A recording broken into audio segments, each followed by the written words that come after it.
علاش انا ما عنديش الزهر واخا محافظ على صلاتي وديما كنقرا القران؟ خليني نبدا باهم حقيقه خاصك تسمعها واخا تكون قاسيه شويه.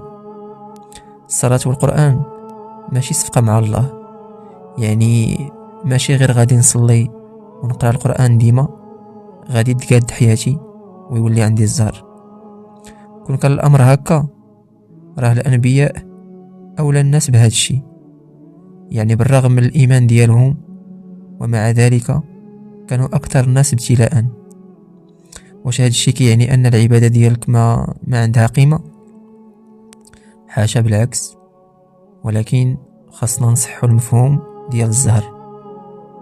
الزهر ماشي هو الفلوس ولا الراحه الدائمه ولا حياه بلا مشاكل ولا نجاح سريع. هذا الشيء كله راه ربما يكون ابتلاء وماشي نعمه.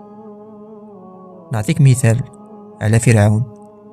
يا كان عنده الصحة والسلطة والفلوس والزهر في عيون الناس كيف كانوا كيشوفوه، ولكن عند الله سبحانه وتعالى كان هالك.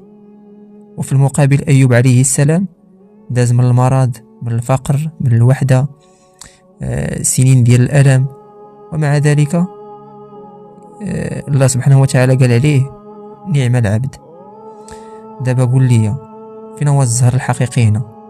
واش اللي عند فرعون ولا اللي عند أيوب عليه السلام؟ الصلاة والقرآن شنو الدور ديالهم إذن؟ ربما ماشي باش يمنعوا الألم، ولكن باش ما تضيعش انت وسط هذاك الألم وما يكسرش قلبك وما يخليكش تنحرف وما يخليش روحك تموت. لأن الصلاة كتثبت الإنسان وسط العاصفة. ربما ما كتوقفش العاصفة بالضرورة، ربما كتحس براسك مظلوم.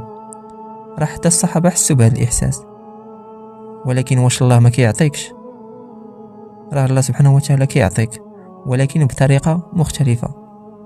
ربما كيعطيك قلب كيرجع لله في وقت الشدة، كيعطيك واحد الوعي اللي ما كاينش عند بزاف الناس، حساسية للألم اللي تقدر تخليك إنسان حقيقي، ولا حماية من الغرور اللي كيطيح بزاف الناس.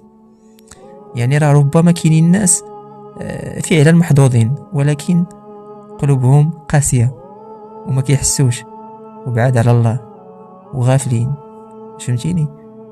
ولكن وانت راه بالرغم من الألم مازال كتصلي وكتقرأ القرآن، فراه انت اللي محظوظ، يعني فراه سعادتك، حيت هذا هو أفضل حظ.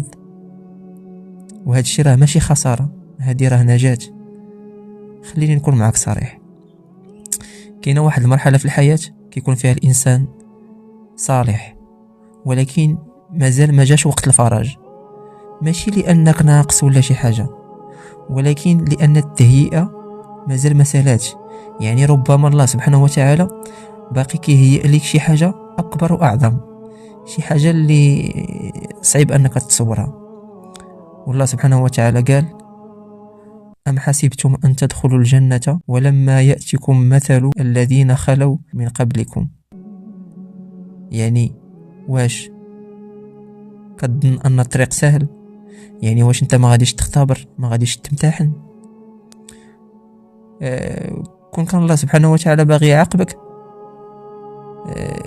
كان غادي يحيد منك الصلاة، كان غادي يكرهك في القرآن، كان غادي يخليك ملاهي وما شعرش وتابع غير الدنيا.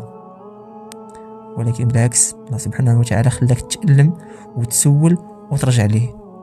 وهذا الشيء راه دليل على الرعاية ديال الله سبحانه وتعالى، ماشي إهمال. ما نقدرش نقول لك صبر وغادي يجي الزهر غدا، ولكن نقدر نقول لك وبيقين أن اللي مع الله راه ما ضيعش حتى إلا حس بالضياع دابا.